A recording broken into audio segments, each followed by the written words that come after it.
Ever heard of a guy who spent the night with lions and lived to tell the tale? Yeah, that's Daniel. But this story isn't just about lions.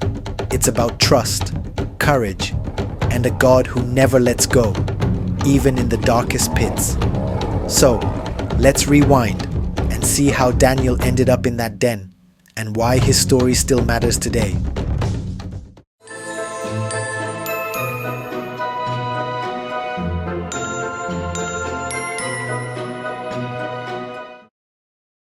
Our story begins in Judah, the land of Daniel's people. The year is 605 BC, and the Babylonian army has just conquered Jerusalem. Daniel, just a teenager, is taken captive along with other young men of noble birth. Can you imagine the fear and confusion? One day, you're at home, and the next, you're being marched hundreds of miles to a foreign land. By the rivers of Babylon, we sat and wept when we remembered Zion. Daniel's heart is heavy. He's leaving behind everything he knows, his family, his home, his temple. But even in this moment of despair, something inside him whispers, God is still with you. Babylon is unlike anything Daniel and his friends have ever seen. It's a city of power, wealth, and idolatry, a far cry from the quiet hills of Judah. Daniel isn't alone in this journey though. He's got his three closest friends with him, Hananiah, Mishael, and Azariah. You might know them better by their Babylonian names, Shadrach, Meshach, and Abednego. But don't worry, we'll dive into their incredible story in another video. For now, let's focus on Daniel and how he navigates this new world. The king, Nebuchadnezzar, wants the best and brightest of the captives to serve in his court. So, Daniel and his friends are chosen to be trained in the language, literature, and ways of the Babylonians. But there's a catch. They're expected to eat the king's food and drink his wine, which goes against their Jewish dietary laws. For Daniel, this isn't just about food. It's about staying true to who he is and who he serves. Please test us for 10 days. Give us nothing but vegetables to eat and water to drink. Daniel makes a bold request. He asks for permission to eat only vegetables and drink water. Ashpenaz is hesitant. This could get him in trouble with the king. But Daniel's calm confidence wins him over. And guess what? After 10 days, Daniel and his friends look healthier and better nourished than everyone else. God honors their faithfulness and they excel in their training. Now, let's dive into one of the most dramatic moments in Daniel's story. King Nebuchadnezzar has a dream so vivid and troubling that it keeps him awake at night. But here's the thing, he can't remember the dream. All he knows is that it shook him to his core. So, he calls his wise men, magicians, enchanters, sorcerers, and demands they tell him what he dreamed and what it means. Sounds impossible, right? Well, the wise men think so too. There is no one on earth who can do what the king asks. The king is furious. He accuses them of stalling and orders all the wise men in Babylon to be executed, including Daniel and his friends. When Daniel hears about the decree, he doesn't panic. Instead, he goes straight to the king and asks for time to interpret the dream. Then, he gathers Hananiah, Mishael, and Azariah, and they pray together, asking God for mercy and wisdom. He reveals deep and hidden things. He knows what lies in darkness, and light dwells with him. That night, God answers their prayers. In a vision, he reveals the dream and its meaning to Daniel. The next morning, Daniel stands before the king, ready to share what God has shown him. Your Majesty, the dream you had is a glimpse into the future, a future shaped by the rise and fall of kingdoms. In your dream, you saw a large statue, enormous and dazzling. Its head was made of pure gold, its chest and arms of silver, its belly and thighs of bronze, its legs of iron, and its feet, partly of iron and partly of baked clay. While you were watching, a rock was cut out, but not by human hands. It struck the statue on its feet of iron and clay and smashed them. Then the iron, the clay, the bronze, the silver and the gold were all broken to pieces and became like chaff on a threshing floor in the summer. The wind swept them away without leaving a trace. But the rock that struck the statue became a huge mountain and filled the whole earth. Your Majesty, you are the head of gold. God has given you dominion, power, strength, and glory. After you, another kingdom will arise, inferior to yours, represented by the silver chest and arms. Then a third kingdom, the bronze belly and thighs, will rule over the whole earth. The fourth kingdom, symbolized by the legs of iron, will be as strong as iron, crushing and breaking all others. But just as iron mixes with clay, this kingdom will be partly strong and partly brittle.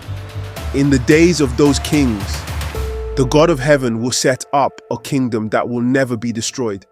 It will crush all those kingdoms and bring them to an end, but it will itself endure forever. This is the meaning of the rock cut from the mountain, not by human hands, a rock that breaks iron, bronze, clay, silver, and gold to pieces. The great God has shown you what will take place in the future. The dream is true, and its interpretation is trustworthy. Surely your God is the God of gods and the Lord of kings, and a revealer of mysteries, for you were able to reveal this mystery. The king is so amazed that he promotes Daniel to a high position in the kingdom and gives him many gifts. He even puts Daniel in charge of all the wise men of Babylon. But Daniel doesn't forget his friends. He ensures that Hananiah, Mishael, and Azariah are also given important roles. Together, they continue to serve God faithfully in a land that doesn't know him. Now, let's fast forward a few decades. Nebuchadnezzar is gone, and a new king, Belshazzar, sits on the throne. But Belshazzar isn't like his predecessor. He's arrogant, reckless, and completely unaware of the lessons of the past. One night, he throws a massive feast. 1,000 of his nobles are there, drinking wine and celebrating. But this isn't just any party. This is a party that will go down in history for all the wrong reasons. Bring the gold and silver goblets that Nebuchadnezzar took from the temple in Jerusalem. Let us drink from them and praise the gods of gold, silver, bronze, iron, wood, and stone. Belshazzar's command is a direct insult to the God of Israel. These are sacred vessels, taken from the temple in Jerusalem, meant for worship, not for drunken revelry. As the guests drink from them, they laugh and toast their idols, completely unaware that they're crossing a line they can't come back from. Then, in the middle of the party, something happens that no one can explain. A hand appears out of nowhere and begins writing on the wall. The room goes silent. The king's face turns pale. His knees knock together and he can barely stand. He calls for his wise men, demanding they interpret the writing. But none of them can read it or explain its meaning. Whoever reads this writing and tells me what it means will be clothed in purple and have a gold chain placed around his neck. He will be made the third highest ruler in the kingdom. But no one can help him. The queen, hearing the commotion, enters the hall. She remembers Daniel, the man who interpreted Nebuchadnezzar's dreams years ago. She urges the king to call for him. There is a man in your kingdom who has the spirit of the holy gods in him. In the time of your father, he was found to have insight and intelligence and wisdom like that of the gods. Call for Daniel and he will tell you what the writing means. Daniel is brought before the king. Belshazzar offers him rewards, but Daniel isn't interested in wealth or power. He's here to deliver a message. one that Belshazzar won't want to hear. You may keep your gifts for yourself and give your rewards to someone else. Nevertheless, I will read the writing for the king and tell him what it means. Daniel doesn't mince words. He reminds Belshazzar of Nebuchadnezzar's pride and how God humbled him until he acknowledged that the Most High rules over all kingdoms. But Belshazzar hasn't learned from his predecessors' mistakes. Instead, he's defied the God of heaven by desecrating his sacred vessels and praising idols. You did not honor the God who holds in his hand your life and all your ways. Therefore, he sent the hand that wrote the inscription. This is what these words mean. Many, God has numbered the days of your reign and brought it to an end. Tekel, you have been weighed on the scales and found wanting. Parsin, your kingdom is divided and given to the Medes and Persians. The message is clear. Belshazzar's time is up. His kingdom will fall, and he will lose everything. Despite the gravity of the situation, the king keeps his word. He clothes Daniel in purple, puts a gold chain around his neck, and declares him the third highest ruler in the kingdom. But it's too little, too late. That very night, Belshazzar is killed, and Darius the Mede takes the throne. Babylon, the mighty empire that once seemed invincible, falls in a single night. But Daniel, he survives. His faithfulness to God ensures that he remains a trusted advisor, even under a new ruler. Now we're back to where we started, the lion's den. Daniel's faithfulness to God has made him a target. Now, here's where things take a dark turn. The advisors, jealous of Daniel's favor with the king, come up with a plan to get rid of him. They approach King Darius with a proposal that sounds noble on the surface, but is really a trap. Your Majesty, we propose a new decree to strengthen your authority. For the next 30 days, let no one pray to any god or human except you. Anyone who disobeys will be thrown into the lion's den. The decree is cleverly designed to flatter the king's ego. It claims to unite the kingdom under his authority, but in reality, it's a setup. The advisors know Daniel prays to his God 3 times a day, without fail. They're counting on his faithfulness to get him in trouble. Let it be done. This decree is now the law of the land.